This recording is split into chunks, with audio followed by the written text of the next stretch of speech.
But if you are overwhelmed with everything that you are seeing on social media, do not despair, because the doctor is in. Just don't look at social media. Yeah, that's step one. New York's premier dermatologist and facial cosmetic surgeon, Dr. Ariel Ostad, is here to share the latest and greatest skincare techniques for 2026. Welcome, sir. Is that it? Should we?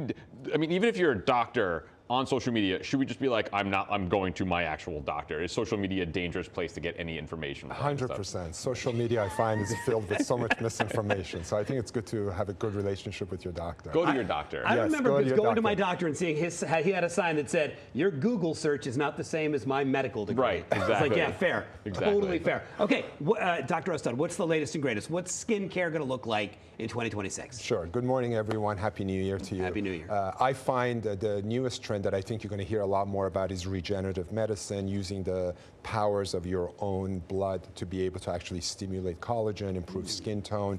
There's obviously newer forms of hyaluronic acid fillers, which are stable, safe, basically last longer. You're going to hear a lot more about what we call microcoring, which is about skin tightening. Lasers are the tried and true treatments that are still going to be around, microneedling. All of these great, truly stuff that's been scientifically proven, backed up by the FDA, that really do work. It freaks me out though, because there are people that I know, mostly women, that go to these treatments and they come out and they look like Freddy, like they're like Freddy Krueger. Like, it's just like, I'm fine, like this is good, this is what the doctor told me I was going to be looking like, but it's beneficial. Those treatments are When you beneficial. come out very Like, red yeah. or something, yeah. So ironically, those treatments that you're talking about are really more severe forms of treatment where really there's downtime. So some of that treatment that you're talking about may be related to what we call like CO2 laser, where you're really literally resurfacing and removing a good deep layer of skin.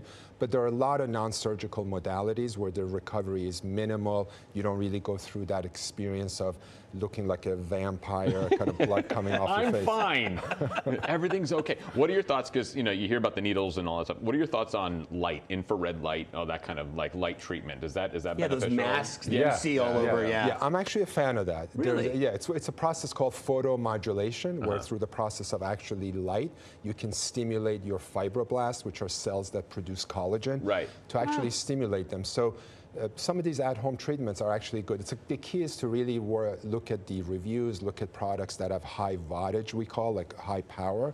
So I think those red light therapies are actually beneficial. They do help improve your skin tone. You're still not going to get quite the results that you're going to get with in the office treatments. Those are obviously much more powerful without downtime. But the at-home treatments are beneficial. When you talked about the trends for 2026, you mentioned microneedling would continue to be a trend. Talk to us a little bit about it. Explain to folks what it is and what it does. Sure. So microneedling is basically where you take little tiny needles and they get inserted into the skin. But the key is that the tips of the needles actually deliver an energy called radio frequency, and that energy penetrates deep into your collagen layer. So not only the process of little tiny needles stimulate collagen, but more importantly, the energy goes deep enough that stimulates collagen. So it can improve your skin tone, acne scars. It can actually really help just create a much finer tone.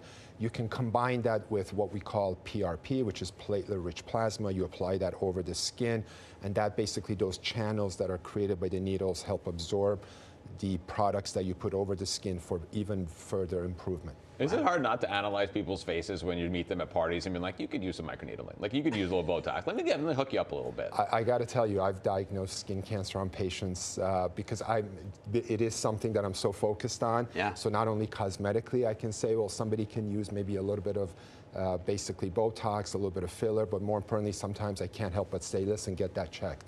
So yes, I am evaluating patients. Yeah. I wonder if you see somebody in the subway and leans across, go, hey, you got to get that. Right. You gotta get that. Yeah. I would listen if a doctor. Heck yeah, man. No I would doubt. love that. Honestly, I've ran around the park and around the reservoir, and basically I've seen people with their shirt off, and I've seen melanoma, and I try to do it in the most nicest way to say, hey, can I just recommend that you get that checked? And that's a good idea to get that checked. Is it once a year or twice a year? Once a year. Once a year is good. Yeah, unless you have a history of skin cancer, then you go twice a year. Right. Best product on the market, consumer product, best thing I can get outside of a dermatologist's office, I could order online that would be good for my skincare or anybody's skincare regime. What do you actually believe in that's out there? Sure. So I would say the most important thing to do is make your skin function at its best. And your skin functions at its best when it that basically has a proper skin barrier. So believe it or not, moisturizers are critical. We don't moisturize enough.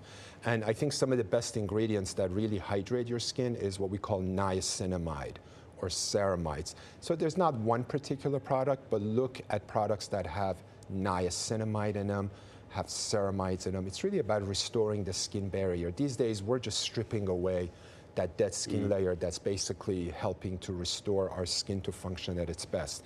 Having said that, not everyone has different skin types. Another product ingredient is retinol, or retinoic acid. That really helps stimulate collagen. But yet, for someone with sensitive skin, you got to be careful not to overdo it. So I can't tell you one product, but certainly I would say to you, niacinamide, retinols, vitamin C as an antioxidant. Those are some things over the counter. Oxypads, Clearasil.